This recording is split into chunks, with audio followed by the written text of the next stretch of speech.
What's good, YouTube? And with NBA 2K23 coming to a close, with NBA 2K24 coming right around the corner, we're on like a month away.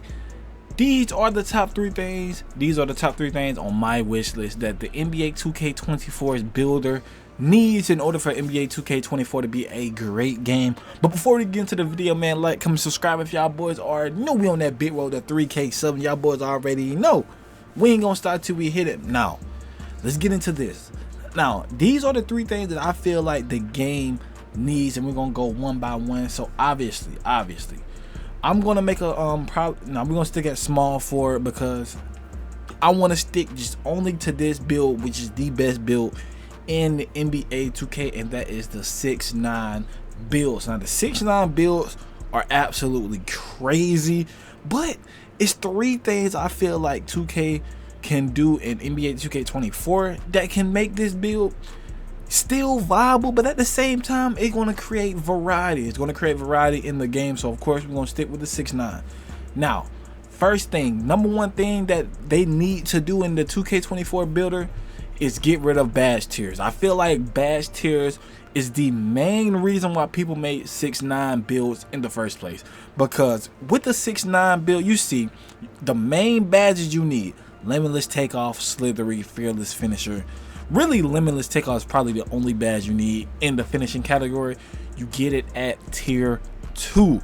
Now, if I go down to like a 6'8", let's go to 6'8", it becomes tier 3. Slithery, Posterizer, Limitless Takeoff, they all become tier 3. And when you make this build, you gotta commit to this build before you can even see how good it plays, because all the good badges is in tier 3.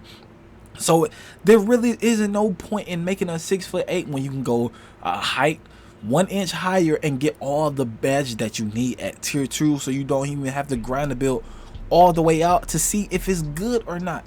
That even with the defense. Now we go down to the defense. Look at tier 3. Challenger, Clamps, all those are tier 3. Now if we go back to the 6'9", let's go back to the 6'9". I'm gonna go down to 206 real quick. Look at that. You get Challenger and Clamps tier 2. They're tier 2, so off rip you get every badge that you need. The only badge you don't get that you really need in this game is really Clamp Breaker and Unpluckable. Those are the only two badges that you don't get off the rip at 6'9". You feel me? So it's like badge tiers made people make 6'9s because they didn't know they was gonna fully grind out that build. People don't have $100 on a build to spend. They only have them $50 that they get. You feel me? The casuals only gonna spend like $50 or so on the game, so they're gonna make a build where they can get all their badges off rip. So with the badge tiers just hinder people making newer builds, because at 6'9" you get all the best badges in that tier. So I feel like they have to remove badge tiers in 2K24 in order to make it good. They say we're gonna revamp badge system. I don't know. I really don't know if they're going to remove badge tiers, but they need to remove it because that's going to advise more builds to be made, because now I can make a 6'8" and I don't have to wait to get all the best badges when my build is almost maxed out. I don't have to core none of the badges. You feel me? So remove the badge tiers. Number 2, attributes and animations need better caps, and all the attributes need to matter more. Now this brings me to, you feel me, just 2 attributes that are completely OP on a 6'9" build, and all builds in general, from a 6'1", the 6'1" and the 6'9s. All you gotta do is upgrade your build, the driving dunk, to an 80. You don't need nothing else past an 80 technically. Now if you want to give him the max out 99 driving dunk for posterizers on Hall of Fame, I mean, kudos to you if you want that, cool, but 80 driving dunk is literally all you need, because the Limitless Takeoff is on silver. Now with quick drops off 1 being in the game, that attribute, that animation is OP. Like, soon as the game starts, you can fly to the rim on the first play. You can literally fly to the rim on the first play. So if that dunk is going to be in the game, I feel like they need to just remove Limitless Takeoff completely. Either do that or make Limitless Takeoff a actual takeover. So once you ain't take over, if you fly into the rim, then cool, you feel me? If like Russell Westbrook in his prime, he was an absolute slashing demigod. He's still a slashing demigod right now. But off rip first play, he really wasn't just doing that. He really just wasn't flying to the rim on the first play. Now, once he got, you feel me, in his bag, in his Duffy, then he just started flying to the rim. So if you wanna keep the limitless takeover or the limitless takeoff badge in the game, you want to keep just the soul's purpose in the game, you got to make it a takeover.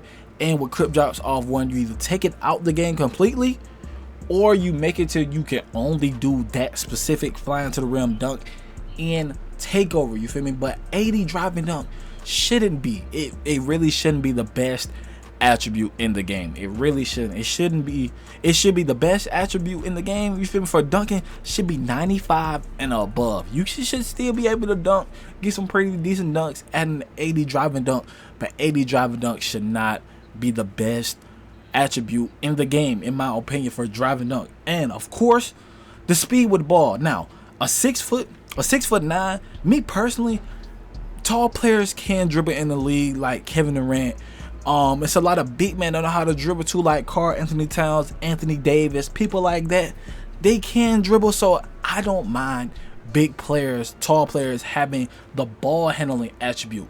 It's the speed with ball attribute that makes it overpower, because the best dribble style in the game, you get it at 75 speed with ball. That's what makes the 6'9" overpowered. That what makes, like, really and truly the animations and the attributes mattering together, because there's no way at just 75 speed with ball you unlock the best dribble style in the game. There's absolutely no way, because fast players like Curry, Kyrie, Trae Young, Damian Lillard, Donovan Mitchell, Darius Garland, people like that, they move fast. And you mean to tell me they have way higher speed with ball than just 75? You mean to tell me a person that's 6'9" with a 75 speed with ball can move like somebody like Kyrie? Come on now. You can give a viable speed with ball attribute at 75, but don't make it the best one in the game. That it shouldn't be the best one in the game. You feel me? So it's like they gotta implement better dribble styles into the game that makes it more viable. You feel me? Because like the Michael Jordan dribble style is the best dribble style in the game, but like, so it's like it's no point in even making a smaller build with a higher speed with the ball, because the best dribble style in the game is literally 75. They tried to add, I think was the Trae Young or something like that at the, towards the end of the year at a 92 speed with ball, at the 92 speed with ball attribute, but I mean, it still didn't matter. The Michael Jordan dribble style was still better. I mean, the Trae Young or whatever dribble style it was, I mean, you can move fast side to side, but why even go all that higher when you can get something that's close to, and in some cases even better than that dribble style? You feel me? So like a lot of bigs are just stopping in that 75 speed with ball, and they can put stuff other places. You gotta make the attributes and the animation caps, they gotta make sense. They just got to make sense. If a dribble style, if one dribble style is going to be the best dribble style in the game, at least cap it at like a 80, 85. That makes more sense, because taller builds like the 6'9" couldn't get it, or even a 6'8" or a 6'7" couldn't even get it. You got to make it like a 6'6" or 6'5" build in order to get the best dribble style in the game. That would hinder a lot of people just making just 6'9". It will bring more variety to builds. A lot of people will be incentivized to make smaller builds. It wouldn't hinder all the big players that make big builds, because they still have the ball handling attribute. They just don't have the speed with the ball attribute. That's what makes these taller builds like the 6'9" overpowered, because the attributes and the animations, they just don't coexist. The caps on them are just too easy to get at 6'9". So it's like, bro, you gotta make the attributes matter. And another thing with the attributes mattering, this is all you need at standing dunk. If you've played 2K23, you know At 45 standing dunk, don't nobody upgrade past 45 standing dunk. When they upgrade, they driving up, bro. They get standing dunks out this world. Like, there's no way at 45 standing dunk I can just run to the rim and, like, if somebody just on me with their hands, I can just rise up and do a standing dunk. Like, come on now. This attribute right here, at 70 you should be able to start doing that. At 70, not at 45, cause like 45. Like 45, like come on now, 2K. We gotta do better with stuff like that. It's just the small things. Now they did do good with this section, like with the post control. In my opinion, I feel like the post control, this right here, being able to, you feel me, going up to 99 and be able to get like badges like the quick first step on Hall of Fame and unpluggable Hall of Fame. That's great. That is great because you're still not overpowered because you don't have the attributes if you go to a taller height, like the animations. But being able to have, you feel me, quick first step on Hall of Fame, that's great. That's good. That's one attribute mattering. And if you upgrade this to a 99, you're hindered everywhere else because this is very expensive. So the animations and the attributes have to matter, and the attributes themselves just have to matter way more than anything. For real, the attributes just have to matter as far as gameplay. And lastly, the third thing, really and truly, just we need more variety. We need more builds to be able to be playable in this game, because it's like at 6'9", there's no reason to make a 6'8". There's no reason to make a 6'8" or 6'7". There's no reason. Just go ahead and make a 6'9". You get everything that a 6'7" gets.